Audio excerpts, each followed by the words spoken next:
तो फ्रेंड, आज के इस वीडियो में हम क्लास 10th का यानी मैट्रिक परीक्षा में शामिल होने वाले छात्रों के लिए केमिस्ट्री का यानी रसायन शास्त्र का यहाँ पर 5वां लेसन जिसका नाम है तत्वों का वर्गीकरण, 5वां चैप्टर जिसका नाम है तत्वों का वर्गीकरण। इस चैप्टर से जितने भी ऑब्जेक्टिव बनने वाले हैं मैं उन सारे ऑब्जेक्टिव को इस वीडियो में डिस्कशन करने वाला हूँ। और इससे पहले मैं 4 चैप्टर यानी 4 लेसन का वीडियो अपलोड कर चुका हूँ ऑब्जेक्टिव का। अगर आप उस वीडियो को नहीं देखें तो हमारे चैनल के प्ले लिस्ट में जाकर उस वीडियो को देख सकते हैं। और ये जो चैप्टर है ये बहुत ही इम्पोर्टेंट चैप्टर है, इससे आपके मैट्रिक एग्जाम में 4 से 5 प्रश्न पूछे जाते हैं। तो मैं आप सभी से रिक्वेस्ट करूँगा कि अगर आप इस वर्ष मैट्रिक परीक्षा में शामिल होने वाले हैं तो इस वीडियो को शुरू से लेकर अंत तक ज़रूर देखें। तो चलिए हम देख लेते हैं प्रश्न को। यहाँ पर पहला प्रश्न देखिए, फर्स्ट क्वेश्चन यहाँ पर बोला जा रहा है, आधुनिक आवर्त सारणी में आवर्त की संख्या क्या है।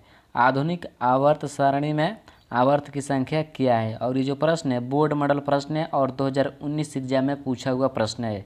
तो ऑप्शन ए यहाँ पर आप सभी देख सकते हैं, ऑप्शन ए यहाँ पर देख सकते हैं 7, बी 8, ऑप्शन सी 9 और ऑप्शन डी 18। तो आप सभी को इसका आंसर शायद पता भी होगा। चलिए मैं इसका आंसर आप सभी को बता देता हूँ। इसका जो राइट आंसर होगा वो ऑप्शन नंबर ए हो जाएगा, 7। आधुनिक आवर्त सारणी में आवर्तों की जो संख्या होती है वह 7 होती है। सही उत्तर ऑप्शन नंबर ए हो जाएगा। ठीक है, चलिए 2 नंबर प्रश्न को देख लेते हैं। यहाँ पर 2 नंबर जो देखिए प्रश्न बोला जा रहा है, समूह में ऊपर से नीचे जाने पर परमाणु के आकार में क्या परिवर्तन होता है। समूह में ऊपर से नीचे जाने पर परमाणु के आकार में क्या परिवर्तन होता है। तो ऑप्शन ए परमाणु का साइज बढ़ता है, ऑप्शन बी परमाणु का साइज घटता है, ऑप्शन सी परमाणु का साइज अपवर्तित रहता है और ऑप्शन डी इनमें से कोई नहीं। और ये जो प्रश्न है 2019 एग्जाम में पूछा हुआ प्रश्न है। तो इस प्रश्न का जो आंसर होगा वह परमाणु का साइज बढ़ता है, यानी ऑप्शन नंबर ए इसका बिल्कुल सही आंसर हो जाएगा। ठीक है, चलिए अगला प्रश्न हम देख लेते हैं। यहाँ पर तीसरा प्रश्न आप सभी देख सकते हैं, बोला जा रहा है आवर्त सारणी में किसी वर्ग में ऊपर से नीचे आने पर तत्व का धात्विक गुण ऑप्शन ए बढ़ता है, बी घटता है, ऑप्शन सी अपवर्तित रहता है और ऑप्शन डी इनमें से कोई नहीं। और ये जो प्रश्न है बोर्ड मॉडल प्रश्न है, यानी बोर्ड एग्जाम में पूछा गया प्रश्न है, यानी पूछे जा सकते हैं बोर्ड एग्जाम में।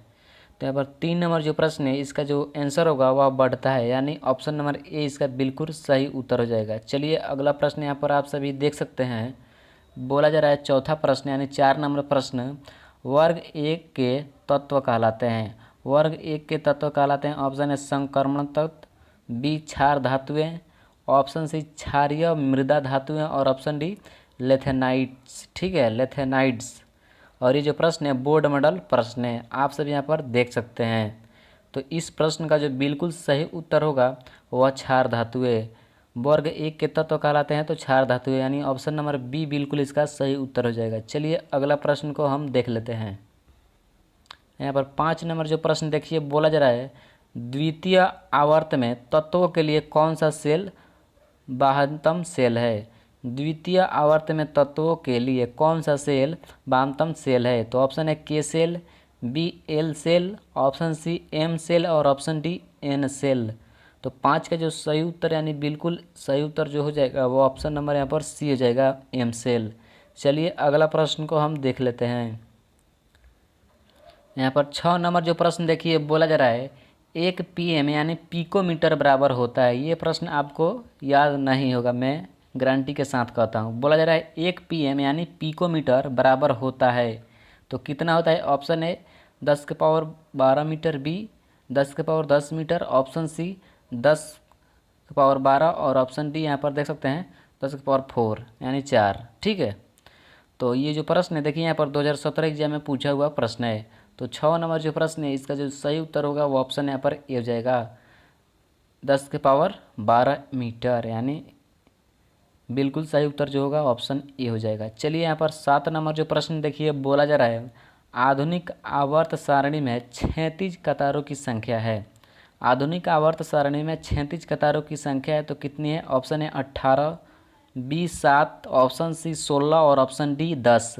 और ये जो प्रश्न है 2017 एग्जाम में पूछा हुआ प्रश्न है। तो 7 नंबर जो प्रश्न है इसका जो आंसर होगा वह होगा 7, यानी ऑप्शन नंबर बी इसका बिल्कुल सही आंसर हो जाएगा। चलिए अगला प्रश्न यहाँ पर आप सभी देख सकते हैं। बोला जा रहा है आवर्त सारणी में कितने वर्ग हैं। आवर्त सारणी में कितने वर्ग हैं। ऑप्शन है 5, बी 6, सी 7 और ऑप्शन डी 18। और ये जो प्रश्न है 2011 सेट एस में पूछा हुआ प्रश्न है। तो 8 नंबर जो प्रश्न है इसका जो आंसर होगा वह 18 होगा, यानी ऑप्शन नंबर डी इसका बिल्कुल सही आंसर हो जाएगा। चलिए अगला प्रश्न को हम देख लेते हैं। दोस्तों अभी तक इस वीडियो को लाइक नहीं किए तो एक लाइक ज़रूर करें, क्योंकि आपका एक लाइक हमें नेक्स्ट वीडियो बनाने का मोटिवेट करता है। तो लाइक करना नहीं भूलिए, इस वीडियो को एक लाइक ज़रूर करें। यहाँ पर 9 नंबर जो देखिए प्रश्न बोला जा रहा है आवर्त सारणी के प्रथम वर्ग के सदस्य हैं। आवर्त सारणी के प्रथम वर्ग के सदस्य हैं तो कौन से सदस्य हैं। ऑप्शन ए अम्लीय धातु, बी क्षारीय धातु, सी अक्रिय गैस और ऑप्शन डी मिश्र धातु। और ये जो प्रश्न है 2011 सेट ए में पूछा हुआ प्रश्न है। तो 9 नंबर जो प्रश्न है इसका जो आंसर होगा वो यहाँ पर क्या हो जाएगा, क्षारीय धातु, यानी इसका बी ऑप्शन जो दिया गया है, बी नंबर ऑप्शन इसका बिल्कुल सही हो जाएगा, क्षारीय धातु। चलिए यहाँ पर 10 नंबर प्रश्न आप सभी देख सकते हैं। बोला जा रहा है आधुनिक आवर्त सारणी में तत्वों के वर्गीकरण का आधार क्या माना गया है। आधुनिक आवर्त सारणी में तत्वों के वर्गीकरण का आधार क्या माना गया है। ऑप्शन है परमाणु द्रव्यमान, बी परमाणु संख्या, सी न्यूट्रॉन संख्या और ऑप्शन डी परमाणु घनत्व। और ये जो प्रश्न है 2013 से सी में पूछा हुआ प्रश्न है। तो 10 नंबर जो प्रश्न है इसका जो आंसर होगा वह परमाणु संख्या हो जाएगा, यानी ऑप्शन नंबर बी बिल्कुल सही आंसर हो जाएगा। चलिए अगला प्रश्न यहाँ पर देख लेते हैं। देख सकते हैं आप सभी 11 नंबर जो प्रश्न यहाँ पर बोला जा रहा है आवर्त सारणी के शून्य समूह के तत्व हैं। आवर्त सारणी के शून्य समूह के तत्व हैं। और ये जो प्रश्न है 2015 सेट में पूछा हुआ प्रश्न है। ऑप्शन है H, B He, option C CO2 और ऑप्शन डी Cl2। तो 11 नंबर जो प्रश्न है इसका जो आंसर होगा वह He, यानी ऑप्शन नंबर बी इसका बिल्कुल सही उत्तर हो जाएगा। चलिए यहाँ पर 12 नंबर प्रश्न देख लेते हैं। 12 नंबर जो प्रश्न है बोला जा रहा है हीलियम परमाणु के वाहकतम कक्षा में कितने इलेक्ट्रॉन रहते हैं। हीलियम परमाणु के वाहकतम कक्षा में कितने इलेक्ट्रॉन रहते हैं। और ये जो प्रश्न है 2012-13 में पूछा हुआ प्रश्न है।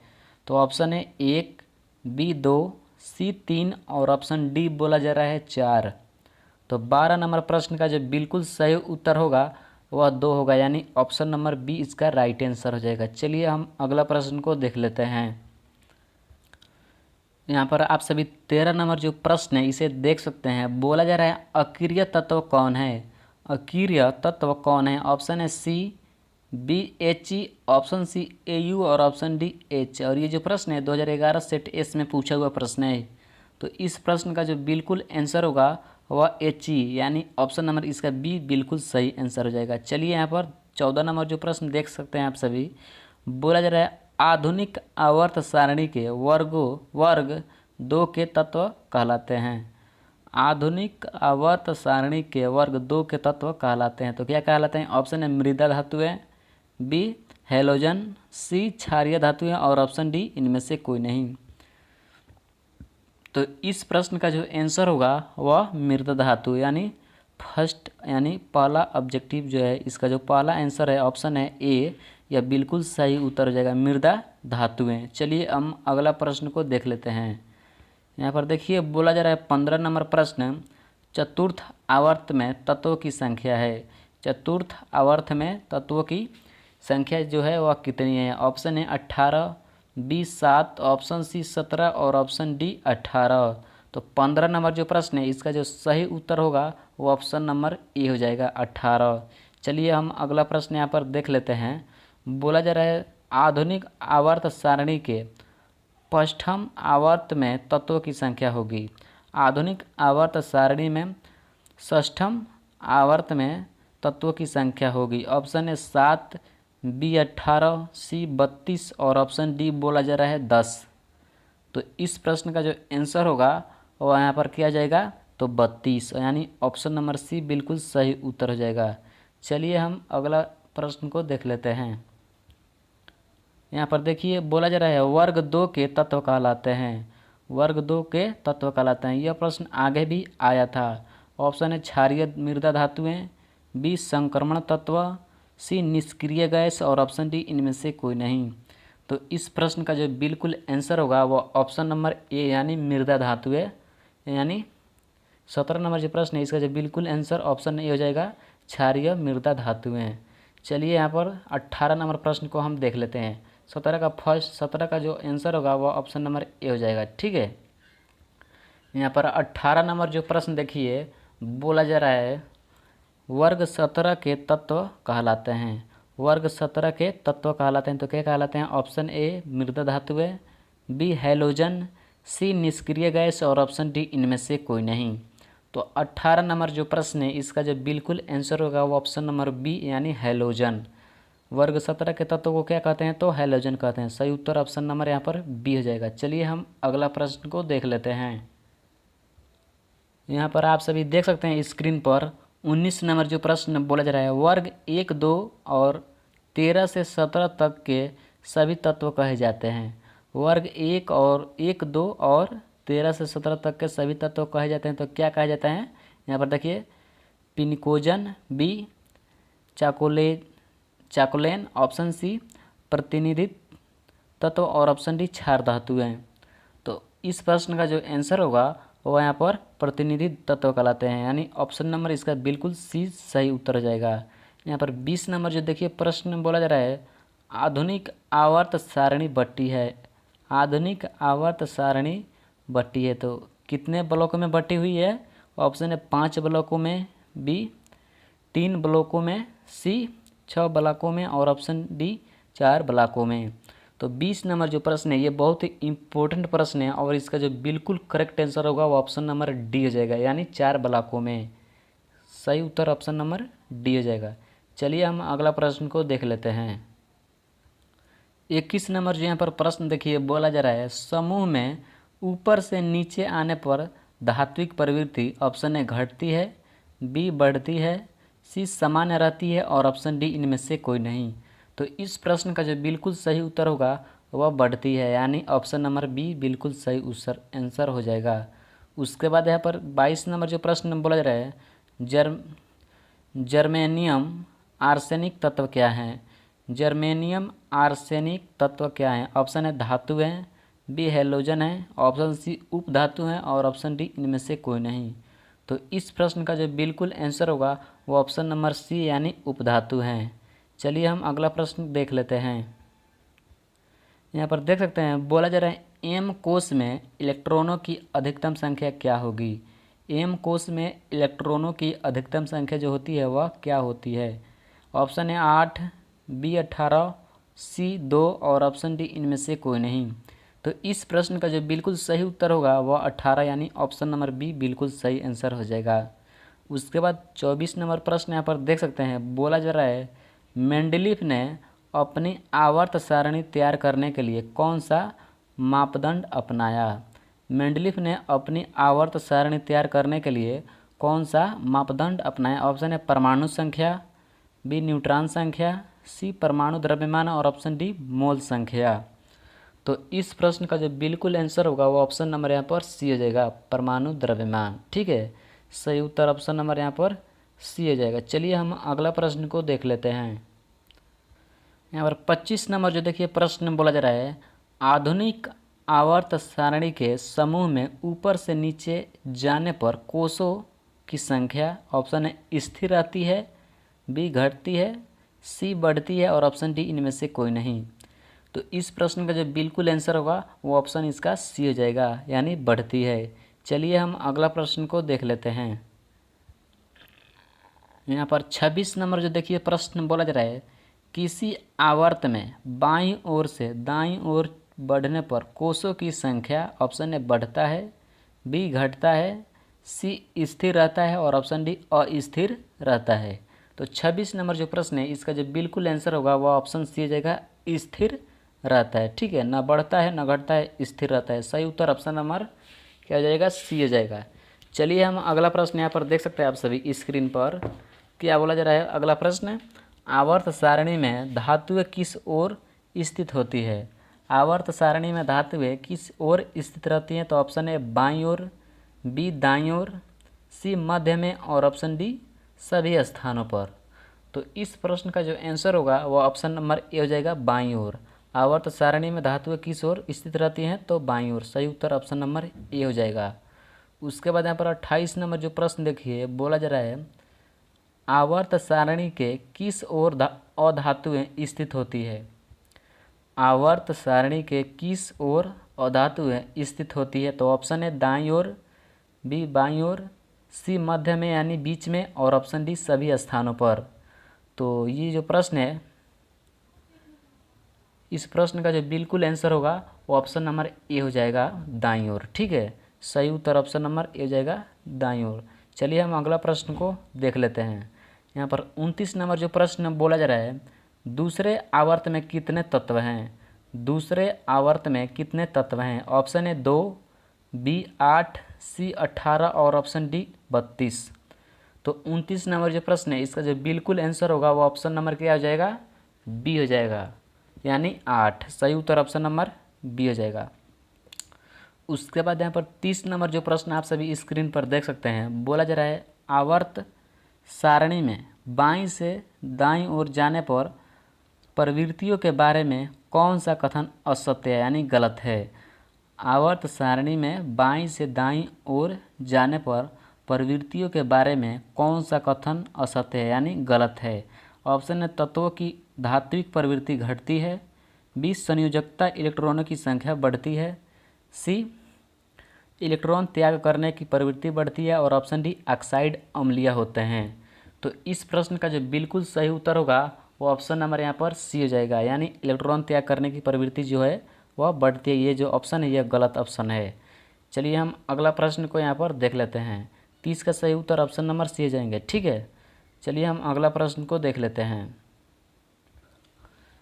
यहाँ पर देख सकते हैं आप सभी, अगला प्रश्न बोला जा रहा है आवर्त सारणी के 18वें समूह में स्थित तत्व कहे जाते हैं। देखिए बहुत ही इम्पोर्टेंट प्रश्न है। बोला जा रहा है आवर्त सारणी के 18वें समूह में स्थित तत्व कहे जाते हैं। तो क्या कहे जाते हैं। ऑप्शन है सक्रिय तत्व, बी निष्क्रिय तत्व, ऑप्शन सी अति अभिक्रियाशील तत्व, और ऑप्शन डी उपधातु। तो इस प्रश्न का जो आंसर होगा वह क्या हो जाएगा, इसका ऑप्शन बी सही हो जाएगा, यानी निष्क्रिय तत्व कहे जाते हैं। आवर्त सारणी के 18वें समूह के स्थित तत्व कहे जाते हैं तो निष्क्रिय तत्व कहे जाते हैं। बी ऑप्शन बिल्कुल सही हो जाएगा। चलिए हम नेक्स्ट क्वेश्चन को देख लेते हैं। यहाँ पर 32 नंबर जो प्रश्न देखिए, बोला जा रहा है सबसे पहले प्लेटिनम को उत्प्रेरक के रूप में पहचानने वाला कौन था। सबसे पहले प्लेटिनम को उत्प्रेरक के रूप में पहचानने वाला कौन था। ऑप्शन है डेवी, बी न्यूलैंड, सी डोबेराइनर, ऑप्शन डी इनमें से कोई नहीं। तो 32 नंबर जो प्रश्न है, इसका जो सही उत्तर होगा वो ऑप्शन नंबर यहाँ पर क्या हो जाएगा, सी हो जाएगा, डोबेराइनर। ठीक है, सही उत्तर ऑप्शन नंबर सी हो जाएगा। उसके बाद 33 नंबर जो देखिए प्रश्न है, बोला जा रहा है निम्न में से कौन सा समूह डोबेराइनर त्रिक बनाता है। निम्न में से कौन सा समूह डोबेराइनर त्रिक बनाता है। तो इसका देख सकते हैं आप सभी, ऑप्शन है BEMgCa, ऑप्शन बी CaSrBa, और option C FClBr, option D NPAS। ठीक है, तो इस प्रश्न का जो आंसर होगा वह बी हो जाएगा, CaSrBa। सही उत्तर ऑप्शन नंबर बी हो जाएगा। चलिए हम अगला प्रश्न को देख लेते हैं। यहाँ पर 34 नंबर जो देखिए प्रश्न बोला जा रहा है ClBr और I और 1 के परमाणु द्रव्यमान क्रमशः 35.5, 89.9 और 126.9 है। क्या ये समूह, ऑप्शन है त्रिक नहीं है, बी त्रिक हैं, सी अष्टक सिद्धांत पर आधारित है, और ऑप्शन डी इनमें से सभी उत्तर सत्य यानी सही है।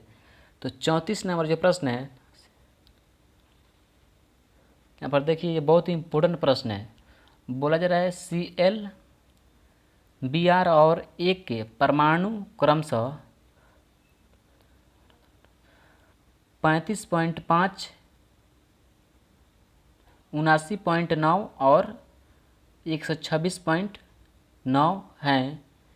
क्या ये समूह त्रिक है, त्रिक नहीं है। ऑप्शन बी त्रिक है, सी अष्टक सिद्धांत पर आधारित है। ऑप्शन डी इनमें से सभी उत्तर सत्य है, यानी ये जो ऑप्शन है ये सभी सही हैं। तो इस प्रश्न का जो बिल्कुल आंसर होगा वो ऑप्शन नंबर यहाँ पर बी हो जाएगा, यानी त्रिक हैं। चलिए हम अगला प्रश्न को देख लेते हैं। 34 नंबर प्रश्न का बिल्कुल सही उत्तर ऑप्शन नंबर बी हो जाएंगे। उसके बाद अगला प्रश्न हम देख लेते हैं। यहाँ पर बोला जा रहा है 35 नंबर प्रश्न, आवर्त सारणी के प्रारंभिक विकास में किसका प्रमुख योगदान रहा। आवर्त सारणी के प्रारंभिक विकास में किसका प्रमुख योगदान रहा। तो ऑप्शन है डोबेराइनर, बी मोसले, सी मेंडलीफ और ऑप्शन डी न्यूलैंड्स। ठीक है, तो 35 नंबर जो प्रश्न है इसका जो आंसर होगा वो ऑप्शन नंबर यहाँ पर सी हो जाएगा, मेंडलीफ। आवर्त सारणी में प्रारंभिक यानी शुरुआत के विकास में किसका प्रमुख योगदान रहा, तो मेंडलीफ का। सही उत्तर ऑप्शन नंबर सी हो जाएगा। उसके बाद 36 नंबर जो प्रश्न बोला जा रहा है, मेंडलीफ के आवर्त सारणी में किन तत्वों को उचित स्थान पर रखने पर कठिनाई उत्पन्न हुई। ऑप्शन है भारी तत्वों को, बी हल्के तत्वों को, सी कम भारी तत्वों को और ऑप्शन डी कम हल्के तत्वों को। तो 36 नंबर प्रश्न का जो आंसर होगा वह भारी तत्वों को होगा, यानी ऑप्शन नंबर ए इसका बिल्कुल सही उत्तर हो जाएगा। चलिए हम अगला प्रश्न देख लेते हैं। देखिए यहाँ पर 37 नंबर जो प्रश्न है, यह जो प्रश्न है इस चैप्टर का अंतिम यानी लास्ट क्वेश्चन है। बोला जा रहा है आवर्त सारणी में B S I G E A S S B T E तथा पी ओ ऑप्शन है धातु हैं, बी अधातु हैं, सी गैस हैं और ऑप्शन डी उपधातु हैं। तो इस प्रश्न का जो बिल्कुल सही उत्तर होगा वह ऑप्शन नंबर इसका डी हो जाएगा, उपधातु हैं। ठीक है, सही उत्तर ऑप्शन नंबर डी हो जाएगा। तो फ्रेंड यही था इस चैप्टर से ऑब्जेक्टिव, और मैं सारे ऑब्जेक्टिव को इस वीडियो में डिस्कशन करा चुका हूँ। और मिलेंगे अगले चैप्टर में अगले वीडियो के साथ। तो दोस्तों अभी तक इस वीडियो को लाइक नहीं किए तो एक लाइक ज़रूर करें, क्योंकि आपका एक लाइक हमें नेक्स्ट वीडियो बनाने का मोटिवेट करता है। ठीक है, तो लाइक करना नहीं भूलिए, इस वीडियो को एक लाइक जरूर करें। और साथ ही इस चैनल पर पहली बार विजिट किए तो इस चैनल को सब्सक्राइब करें और बगल में बेल आइकन को प्रेस करें, ताकि आप सभी को इसी प्रकार का रेगुलर वीडियो मिलता रहे। मिलेंगे अगला वीडियो में, तब तक के लिए आप सभी को बहुत बहुत धन्यवाद।